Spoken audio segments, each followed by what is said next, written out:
You know the story of a religious Jew and a secular Jew who enter a bar? Well, let me offer a modern version. A Zionist Jew and a woke Jew enter a bar. The bartender says, "Hey, we don't serve dirty Jews here," then violently grabs them and forcefully throws them out. Outside on the ground, the woke Jew turns to the Zionist Jew and says, "See what you made him do? This is all your fault." That right there is the dynamic we're dealing with these days. There's a pattern in how some people talk about this conflict, and it always starts the same way. Blame Israel, excuse everyone else. Hi, I'm Daniel Seaman, and you're watching Straight Up from the JNS studios in Jerusalem, Israel. It's a recurring theme among certain circles who consistently absolve the Arab side of all responsibility for their situation while placing blame on Israel. In the past, they had various excuses for justifying their violent behavior and pinning blame for all the problems on Israel. For not recognizing the PLO, or not ceding territory, or not accepting the Palestinian right to self-determination. Then it was occupation, and now it's either we're colonialists or even genocide. Always some claim that is immediately made acceptable and regurgitated over and over. The worst are Jews in name only and the self-righteous Israelis who are quick to wave such claims while stressing that they're not like those Jews, embracing the opportunity to project their moral superiority over their political or ideological rivals. And while it is understandable that people would be concerned about the situation in Gaza, the problem is that the outrage is politically motivated and misguided. Among those who consistently virtue signal about it, few, if any of them, have expressed the same level of outrage over real tragedies occurring in Africa and elsewhere in the Middle East. Events which, unlike Gaza, are not premeditated and manufactured dramas. My point being that these people incessantly place blame on Israel and ignore the fact that this catastrophe was engineered by Hamas precisely to create the outrage. For 20 years, Hamas built a military machine inside civilian confines. Under schools, inside hospitals, beneath playgrounds, threaded through residential towers. They didn't just hide behind the civilians, they weaponized them. And the world was silent. They turned their own people into a strategic asset, a human shield vestige designed to force Israel into impossible moral dilemmas, and then use the resulting images to fan the flames of global outrage, which they had become to expect. They knew this would serve to restrain Israel and prevent Israel from removing the Hamas threat, as was the case for years. This expectation was vocalized by none other than the Hamas leader Musa Abu Marzouk in an interview in 2024. He stated that nobody in the whole world could have expected such a barbaric response by Israel to October 7th. He added that no one could have anticipated that the USA, Britain, and other Western countries would unite to defend Israel against Hamas. This was not the consequence that they were accustomed to. And this is where the Western discourse becomes completely detached from realities.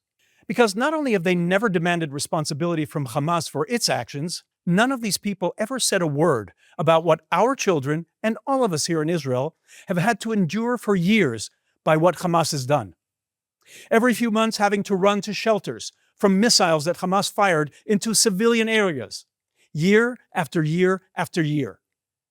While they spent billions of dollars stolen from international aid in order to build a terrorist infrastructure at the expense of their people, we invested in protecting our civilians, our children. We built shelters, anti-missile batteries, and defensive technologies. And there were people in Israel who even reached out to the Gazans, helped their children, gave them jobs, drove Gazan families to be treated in Israeli hospitals. These are the same people who ended up being among the first victims of Hamas on October 7th. Israel went as far as ceding territory, withdrawing from and leaving Gaza. And instead of taking advantage of that to create a haven for their people, they used it to come after our families. What would you do?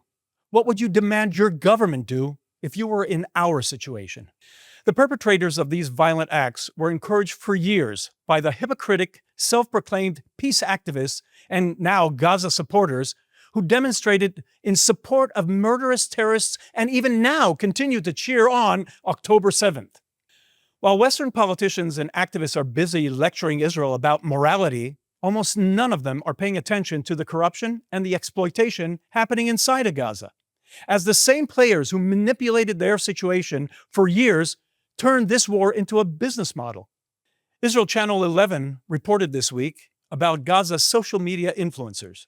During the war, millions were raised by influencers online for, quote unquote, the residents of the Gaza Strip. And thus they shared heart-wrenching videos, emotional appeals, dramatic footage of them handing out cash. Except, according to people inside of Gaza, the money never reached the civilians. Residents of Gaza described one influencer in particular, Zaid Mahdi, from northern Gaza. He was a man who lived modestly, according to them, before the war and became wealthy during it. His donation campaigns posted videos showing himself handing out cash to needy Gazans, creating the impression that the donations were being distributed. In reality, according to these sources, the videos were staged for marketing. Mahdi brought in millions which he kept for himself. And he wasn't operating alone. He is a member of Hamas, which is why he could continue running these campaigns and pocketing over $500,000 each time. The same thing we remember happened with another influencer, Salah Ja'afari, who many of you know as Faifo. He raised millions to build a hospital that never materialized. He was killed by Hamas shortly after the ceasefire began because he did not share the millions he got with them. Show me another situation where people are supposedly experiencing hunger and genocide, where they're engaging in social media fraud and exploitation.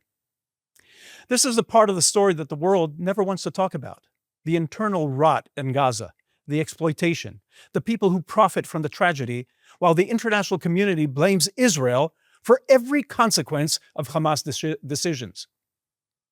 It all fits the same pattern. Israel is held responsible for the suffering Hamas creates and for the corruption its supporters generate. And it doesn't stop with the corruption inside Gaza. The distortion gets even deeper once you look into the information war being waged outside of Gaza. Because while Western activists are reposting dramatic on-the-ground updates from Gaza, the recent changes on X have exposed that most of these accounts aren't in Gaza at all. A simple feature under About This Account showing posting location, name change history, and VPN usage exposed that the top 50 accounts claiming to be Palestinians are not even in Gaza. They're posting from Turkey, Pakistan, Qatar, Saudi Arabia, even Iran. Meanwhile, donations meant for starving Gazans are flowing not to Palestinians, but to individuals living far from the conflict. People enjoying a luxurious life while pretending to be victims of a war. Lies, deception, and even scam. When it became clear they could not defeat Israel militarily, the Arab strategy shifted to propaganda. They built studios, editing suites, and production pipelines to manufacture content. Some of it is very highly sophisticated. The pattern, again, is very simple. Israel is blamed for everything, while the corruption, manipulation, and exploitation on the Arab side are ignored, excused, or even actively concealed. The exploitation of Gaza's situation is not limited to Hamas. Many of those masquerading as human rights warriors, like these de la schmate delusional activists here, who look like they were acting in a scene out of Mad Max, or the keffiyeh-draped putzes here in this image, road warrior wannabes in their own mind, all grifting millions of dollars for their pretentious activities and fake outrage that could have gone to help those that they claim to be fighting for. Why fake, you say? If they were really so concerned, why then are they all silent when it's not about the Jews? About atrocities going on in Sudan, Nigeria, and even now in Iran. No one is paying them to take to the streets, I guess. Or simply, they are silent about Iran because what is happening there doesn't fit the Marxist anti-West narrative they've been pushing for years. Then, there are political whores, like California State Senator Scott Wiener, who is running for Congress seeking to fill the seat being vacated by Nancy Pelosi. For those of you who saw the debate clip from last week, I want to clarify that I do believe Israel has committed genocide in Gaza, and I want to explain why I hesitated at the debate.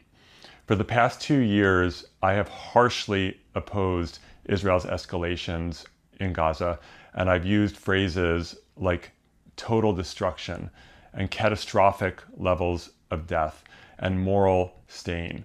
But I haven't used the word genocide, and I want to explain why.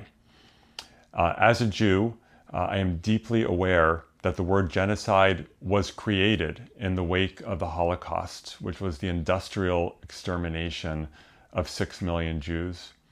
For many Jews, associating the word genocide with the Jewish state of Israel is deeply painful and frankly traumatic.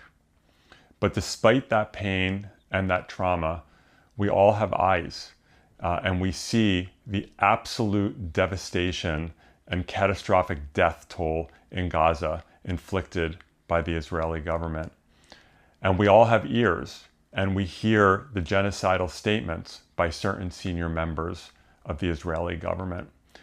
And to me, the Israeli government has tried to destroy Gaza and to push Palestinians out, and that qualifies as genocide. What a schmuck. This neutered opportunist jumped on the topic quivering. I stopped short of calling what is happening in Gaza genocide before, but I can't anymore. Poor soy boy. Trying to destroy Gaza and push Palestinians out is what qualifies as a genocide, he says. Ignoring the facts and the evidence to the contrary, he jumps on the bandwagon to gain benefits. He's a perfect example of the moral inversion Israel has had to deal with for years. People like Weiner or Wiener use the grave situation of Gazans here for their own purposes, but ignore the fact that they are a tool to promote the strategy behind the circumstances. They quote the made-up numbers, but they disregard the real tunnels beneath Gaza. And like so many Western politicians, he places the moral burden on the one actor that actually tried to protect civilians, rather than on the group that systematically and deliberately sacrifices them, the Gazans themselves. And this is the heart of the distortion. Israel is judged by the consequences Hamas intended for, not by the actions Hamas committed. I have said this in previous podcasts and have always stressed that Israel cannot be more responsible for the lives of Gazan civilians than Hamas itself. Such expectation and demand has never been put on any country, and Israel is singled out for this. Israel's obligation, like any country in the world, is to protect its own citizens. The very citizens Hamas has spent 2 decades preparing to kill. They weaponized their circumstance. They were kept in destitute and misery by Arabs who tried to annihilate us in 1948 and in 1967. When given the opportunity for statehood, they indoctrinated their population through the media, the religion, and schools. They indoctrinated them in hate. They used the billions in aid they received from around the world to construct military facilities beneath the urban residential areas, in schools and in hospitals, and they devised a plan with Iran, Syria, Hezbollah, Yemen, and Iraq to attack Israel, knowing that any Israeli response would be subject to criticism by the media, who became ideological allies long ago. And while the world lectures Israel about international law, it ignores the fact that Hamas violates the same law every single day, fighting in civilian clothing, embedding themselves in civilian zones, and turning children into shields. There is international law, and then there is how it is selectively applied when the Jewish state is involved. Weiner's statement, like so many others, is self-serving to project a higher level of moral standing.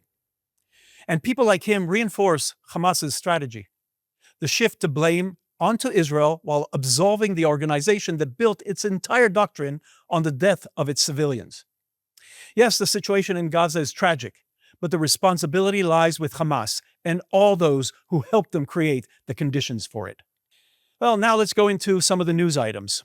The Trump administration is moving on to the next step of its Gaza plan, a shift from halting the conflict to governing and rebuilding the territory, which is phase 2 of the 20-point blueprint. This is all fine. They can lay the groundwork for the next phase. But Israel can't move on from the first ceasefire phase until the body of Ron Gvili is returned to Israel and Hamas is disarmed. This after Hamas, just yesterday, again violated the conditions of the ceasefire, as 6 terrorists emerged from a tunnel near the border with Egypt in Rafah and attacked Israeli troops in the area. All 6 were killed. For those who still don't understand why Israel insists on dismantling every position and every location used by Hamas in Gaza, is because we know that if we don't, Hamas could get away with doing this. Look at her. Look in her eyes. See the fear, the sense of helplessness. No, she is not Israeli. She is a young Kurdish woman captured by Jolani's allies this week in Syria. Watching this, I was immediately thrown back to the events of October 7th. I'm sure many of you as well. She looks like those Israeli women who were abducted by Hamas. Many rationalized what they did to us then, and as I said, because of Israeli occupation or colonialism or whatever their excuse. What's the excuse here with the Kurdish women? Or for what they have done to the Druze women and the Christian women in Syria? Or to the Yazidi women or the Baha'is throughout the Middle East? It could have been the daughter of any one of us, of any one of you. This is what they do to defenseless minorities in the Middle East. Like they are doing here to defenseless Kurds in this video just out of Syria this week. Where are all the flag-waving kafir warriors now? It has nothing to do with what they accuse Israel of. It has everything to do with Islam and what they are indoctrinated to do. Hamas invaded Israel and did this to our women, and the world remains silent. Gazans keep promising to do it again and again. Just as Lauren Booth does here in this video that was released this week. After October the 7th, this October the 7th, a legendary day in the Ummah's history. Yes, we can say that people are now picking up the Quran because of the steadfastness and sabr of the people of Gaza specifically to find the beauty in the Quran. How many millions will accept Islam because of this? Only Allah knows. We're at a tipping point in history. Don't be downhearted. Be steadfast. Be strong. Carry on the struggle however you can. None of this is new. This is how Arabs were excited in 1948 about the Nakba, the tragedy, a term they originally used to describe what they intended to do to the Jews. And then it turned around on them. And the same excitement they had when back in the war in 67, when the very lands they are now crying over were in their hands. And look how that ended. Gaza too was under their control. They didn't build anything positive, only an infrastructure of terror hatred. Legendary day, she describes October 7th. Oh, it indeed was legendary. They called October 7th a typhoon, Tufan el-Aqsa, which, like in 1948, they intended it to be applied to the Jews. And once again, it turned on them, and a typhoon they got. This modern-day she-her Muslim prophet was indeed prophetic on that day. It was indeed a tipping point, and it brought about destruction upon them, upon Hezbollah, upon Syria, upon Yemen, and now it's bringing down the Islamic regime of Iran. Sitting in a fancy restaurant on her fat ass and so piously telling Gazans to carry on, be steadfast. A bored, privileged white woman telling them to continue. How convenient on her part. And while Western woke women like her are parading around virtue signaling over false causes in performative clothing, our women have to be like this. This is Captain Yuval Duik, the platoon commander of a Nachal infantry reconnaissance unit, who on October 7th woke up to the sound of sirens and the reports of the invasion. Still in her pajamas, with only a handgun in her possession, she jumped into her car and sped toward the border with Gaza to join the fighting and to help her fellow soldiers. On the way, she encountered a convoy of terrorists riding motorcycles. I gripped the steering wheel with my knees and started shooting, she recounted. She managed to eliminate 2 terrorists, all on her own in the middle of the road. She survived that day and continues standing strong for the Jewish state of Israel. This is just a reminder of what the real world looks like and what real-life female heroines are like. For other events, which keep moving on, a colleague of mine on Galei Israel radio station, radio host Yossi Davidov, posted one of the best summaries of the events unfolding, which I would like to share with you. And I quote, "On 6/29 on that terrible morning," Davidov writes, "the Middle East began a transformation almost biblical in scale. A wheel started rolling and it will never turn back." And he's right. Look at the map today and you can see the dominoes falling as he describes it. Gaza, as we knew it, no longer exists. Israel now controls more than half of the Gaza Strip, a permanent strategic shift. Hezbollah, once the strongest terror organization in the world, are absorbing strikes all week on its soil and without daring to respond. Syria, already a hollow state, has watched Israel dismantle what remained of its military infrastructure while securing the high ground along the Hermon. In Yemen, Israel eliminated the Houthi leadership that even the Americans couldn't find, and they are now silent. And the finale, Iran, where coordinated strikes and covert operations wiped out billions in assets and shattered the regime's ambitions, all while quietly supporting the opposition inside the country. Davidov's point is simple. We are living through an historic realignment. Not a perfect reality, Judea and Samaria remain a grinding challenge, he writes, but a moment of profound regional change. A moment people will study for generations from now. Israeli political commentator Moshe Ashkenazi, who I have interviewed on the podcast before, also looks at the broader picture. On my Galei Israel radio show this week, Moshe addresses the criticism that some in Israel have with the way Netanyahu has been handling the war, especially the complaint of, why didn't we finish the job? Arguments you hear from both the ideological right and the political left. Yes, Moshe writes, Israel could have pushed every front, Gaza, Lebanon, Syria, Iran, all the way to total victory. And plenty of voices demand exactly that in real time. But Ashkenazi argues that Netanyahu chose something smarter, measured force applied with precision, creating internal dynamics that continue working in Israel's favor long after the military strikes ended. In Gaza, the devastation of Hamas's infrastructure and Israel's control over the most of the Gaza Strip create a long-term vector toward the organization's dismantling and large-scale voluntary emigration.